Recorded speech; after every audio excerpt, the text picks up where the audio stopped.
इस बीच राजस्थान की मुख्यमंत्री वसुंधरा राजे ने एक विवादित बयान दे दिया है। इमरान मसूद के मोदी पर दिए बयान के जवाब में वसुंधरा ने कहा कि एक बार चुनाव हो जाने दीजिए, फिर देखिए किसके टुकड़े होते हैं। ये बयान वसुंधरा राजे की ओर से आया है। चुनाव के बाद पता चलेगा किसके कितने टुकड़े होते हैं। सहारनपुर में एक कांग्रेस की प्रत्याशी ने यह कह दिया कि मोदी के टाइम टुकड़े टुकड़े करके रखे। अब टुकड़े किसके होंगे वो तो इस चुनाव के बाद अपने को देखने को मिलेगा। सहारनपुर में एक कांग्रेस की प्रत्याशी ने यह कह दिया कि मोदी के टाइम टुकड़े टुकड़े करके रखे। अब टुकड़े किसके होंगे वो तो इस चुनाव के बाद अपने को देखने को मिलेगा। संवाददाता श्रीपाल हमारे साथ जुड़ गए हैं। श्रीपाल, जिस तरह की बात इमरान मसूद की ओर से की गई थी टुकड़े करने की, इस तरह की जो शब्दों का प्रयोग उन्होंने किया था, जिसके बाद बीजेपी ने उनकी कंप्लेन की थी, उन्हें जेल तक जाना पड़ा था, अब उन्हीं तरह के शब्दों का प्रयोग उनके खुद की मुख्यमंत्री वसुंधरा राजे कर रही हैं। जी बिल्कुल ताने, जिस तरह का जवाब वसुंधरा राजे ने दिया है वैसे अपेक्षा नहीं की जाती कि एक मुख्यमंत्री इस तरह की भाषा इस्तेमाल करेगा, और खासकर एक ऐसी मुख्यमंत्री जिसे 163 सीटों के साथ तमाम वर्गों ने, जातियों ने उनका साथ दिया हो।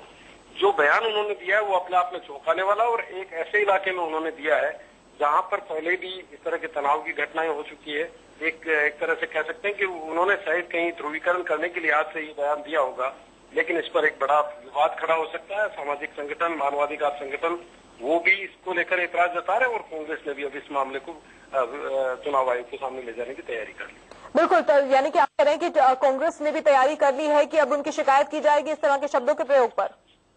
जी बिल्कुल ताना, कांग्रेस का कहना है कि एक मुख्यमंत्री अगर इस तरह की भाषा का इस्तेमाल करती है तो वो सीधे तौर पर धमकी देना चाहती है कि सत्ता बदलने के बाद में वो उनकी जो सरकार है, मोदी है, वो आने के बाद में दूसरे उनको एहसास कराएंगे कि किस तरह से टुकड़े किए जाते हैं। उनका कहना है कि इमरान मसूद को लेकर जो विवाद खड़ा किया जा रहा था वो बयान 6 महीने पुराना था, लेकिन मुख्यमंत्री ने चुनावी सभा में संकेत देकर और संदेश देकर ये साबित कर दिया है कि बीजेपी किस तरह की सरकार बनाने जा रही है। बिल्कुल श्रीपाल, हम देख रहे हैं तस्वीरों में कि एक सभा के दौरान स्टेज पर उन्होंने ये बात कही। जब वो स्टेज से उतरी, क्या इस बारे में उनसे पूछा गया कि जिन शब्दों के प्रयोग करने पर उन्होंने खुद शिकायत की थी इमरान मसूद की, उनकी पार्टी ने खुद शिकायत की थी इमरान मसूद की, उस तरह के शब्द वो खुद प्रयोग कर रही हैं?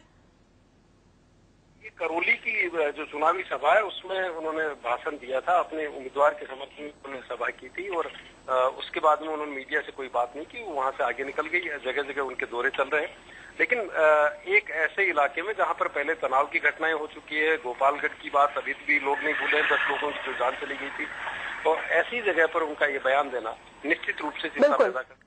इस वक्त अखिलेश प्रताप सिंह साहब हमारे साथ जुड़ गए हैं। अखिलेश जी, वसुंधरा राजे सिंधिया का जो बयान है आपने अगर सुना हो तो आपसे पूछना चाहूंगी कि इस पर आपकी पार्टी की क्या प्रतिक्रिया है, क्योंकि जिन शब्दों का उन्होंने प्रयोग किया उन शब्दों का प्रयोग क्या आपको लगा कि ठीक है?